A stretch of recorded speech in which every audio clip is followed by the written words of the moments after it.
Hello, everybody, and welcome to your Wednesday lighting critique. My name is Mike. I'm going to take you guys through a few things today.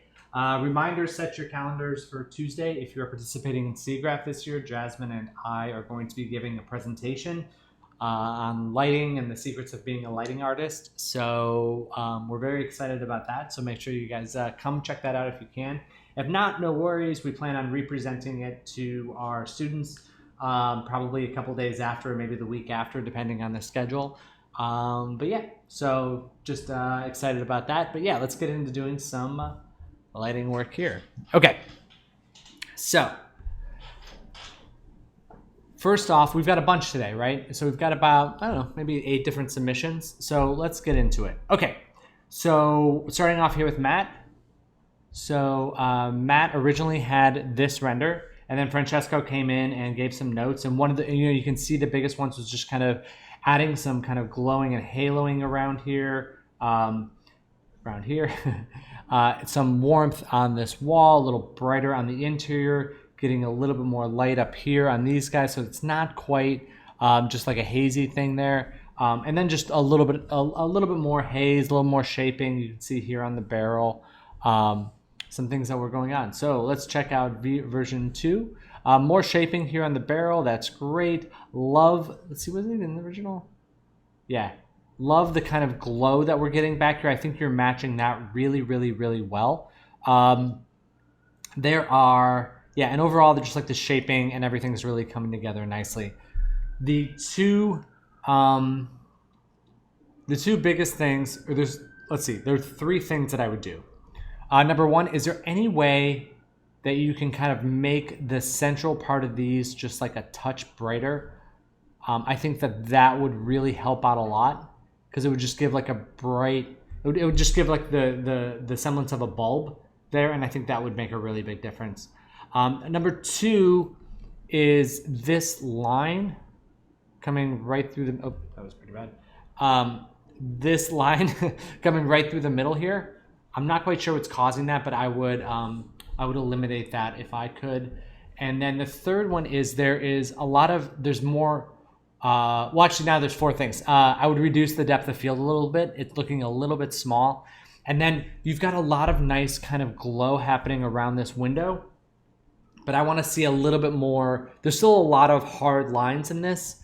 And so what I would want to do is just add a little bit more diffusion overall. So let's go ahead and do that by adding in a little Gaussian and blur. What I did was I copied the entire image, and then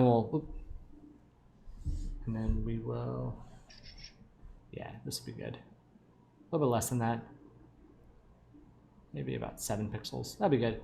Okay, then what we do is you take that blurred version, screen it over the original, and you can do this. This doesn't need to be done in Photoshop. This can be done anywhere. And then you can just kind of dial in that softness overall.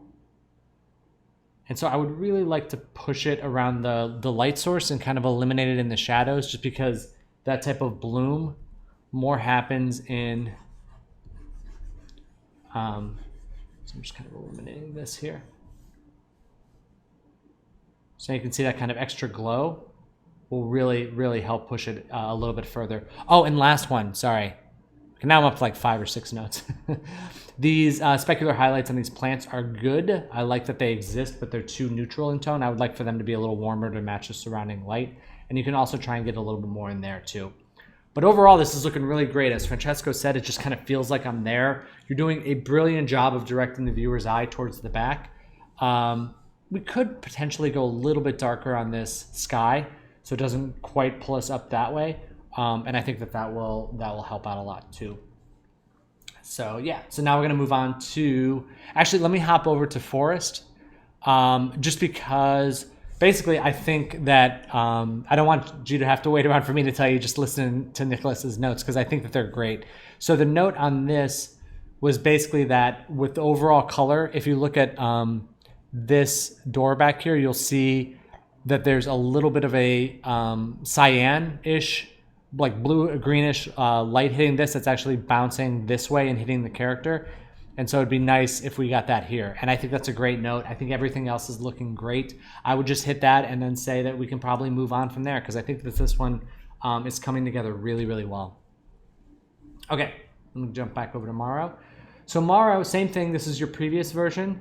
Submitted it for, and Francesco had a chance to take a look. And the biggest things that he was doing was pushing the brightness back in here and allowing the character to become a dark object that's reading over this light, and then it's just kind of picking up on this rim. So that rim light is really allowing the character to stand out there, and that's going to be his bigger notes. Let's see what we got here. So we got the previous version, and then we're going to update it. So I think that you can definitely go brighter out here. So the sign and everything out there can definitely get another, can really get pushed, because right now it feels like those are printed signs when they're kind of glowing signs. Like, and I mean, you can kind of go either way with it, but I think this kind of glowing with the shaping and everything is really nice because it just creates a good structure to the image overall. And again, because then light can come pouring in here and allow this wall to get dark and then just create more rim light on her. So I'm just noticing these reflections are a little odd because they're brighter than the original. And like that disjoint kind of adds a little bit of separation for me. And then it would be nice. I kind of liked, I mean, once this gets brighter, I kind of like the little bits of speck hits up here. And then it would also be nice to get a subtle bit of surface scattering through these garments as they hang up here. I think that would be kind of nice. The moon appears rather small to me. Like it would be kind of be a little bit bigger than that. And then just watch out for these kind of warm specular hits there, because those are kind of distracting. But I definitely think we can crank that up.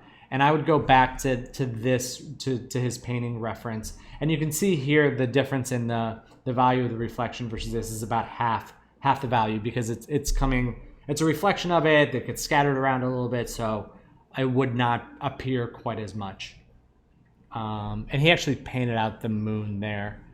So maybe just eliminating the moon too, because it's just like we don't want to draw the eye too much up there. And watch out if you're adding lights to these, like the way that you're getting like hard edges there. Like that almost makes them look like they're solid, like they're metal or something. So I would just make sure that we're getting subsurface through there, a little translucency. All right, and let's hop over to Dani's now. Dani, here's your reference. And again, yes, I agree. It's looking odd now. So mostly because the light is feeling very frontal.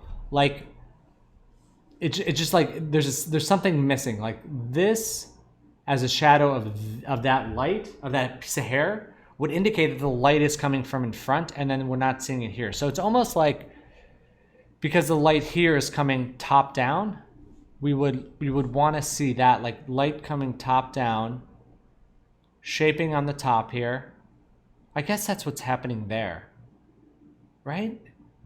But really what we want to see, okay, so regardless of what's happening now, really what we want to see is the light more coming in from behind and rimming him up, and then allowing his face to get more into shadow overall, so it's not quite this blotchiness.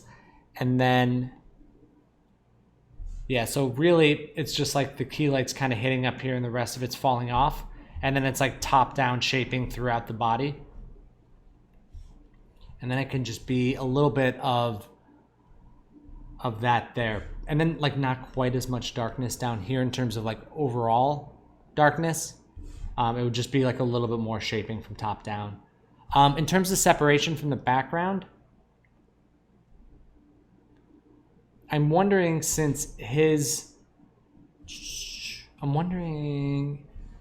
let me think. One thing that's throwing me off is the specular highlight shape on this back wall. It's not really matching the grain, which, you know what, if it's paneling, I guess that kind of makes sense because it's just like, it's not actually wood. It's just that the specularity is it's too broken up. And the way it's kind of like, think about it being like a nice, like a IKEA desk or something where it's just like a universal sheen on it, and just this spottiness is throwing me off a little bit. And then watch out for this light source that's on his neck. This kind of cool light here, because it's not really appearing anywhere else, and that can kind of create a little bit of a disjoint. So, but yeah, I think we either need to go one of two ways, either more shadow on the face or no shadow on the face. So give that a try. We'll play around with it a little more and we'll see where that ends up. Now moving on to Dipali. So one of the things that I noticed about the reference, to answer your question first, you were asking about the eyebrow. I'm wondering, let me see. Can you just slide it down? Because at this angle, it is kind of strange. Like, can you just take this and just nudge it down and put it in right here? I'm trying to remember if it's built into the geometry or not. I can't remember off the top of my head. So give that a try. You may want to either deactivate the normal map or something, because you're just getting kind of these lines on the hair. So that might be causing a problem there. So the one thing that I noticed about your reference, which is nice, is that there's kind of a pocket of light here and a pocket of light over here, and then everything in the middle in the background gets a little bit darker, which allows the lighter tones of her face to pop forward.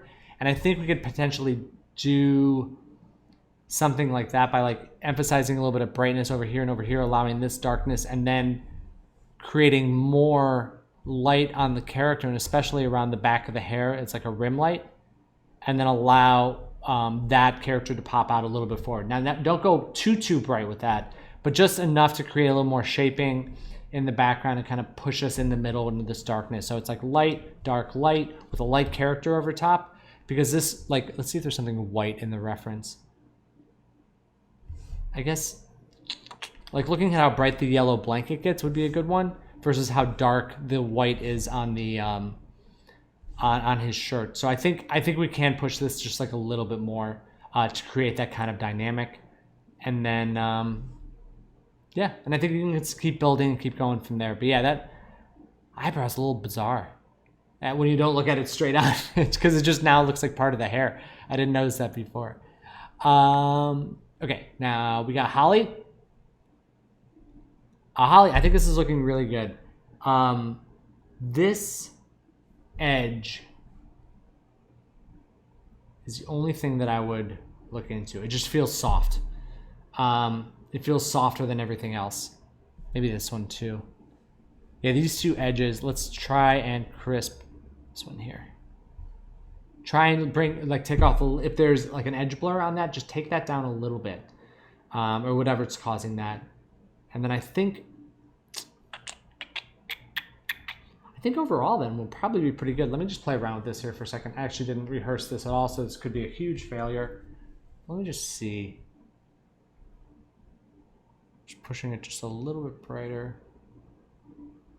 Then bringing down some of these darks.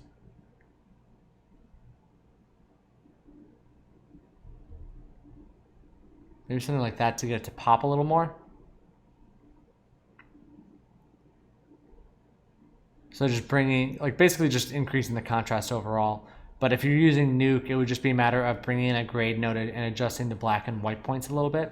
Because I think you can push a little bit stronger, a little poppier. But other than that, this is really looking great. I think that you should be, yeah, this is a really nice city light environment scene. So I think you should be really proud of this one. All right, I think that is it for today. So if you all have any questions, definitely let us know. We are here to help. Jasmine's going to do some materials critiques, and we'll be all set there. So again, keep going, keep lighting, keep posting. I love seeing all this work every day. It's a lot of fun to go through. You guys are amazing. And if you have any questions, just let us know. All right, talk to y'all very soon. Happy lighting, everybody.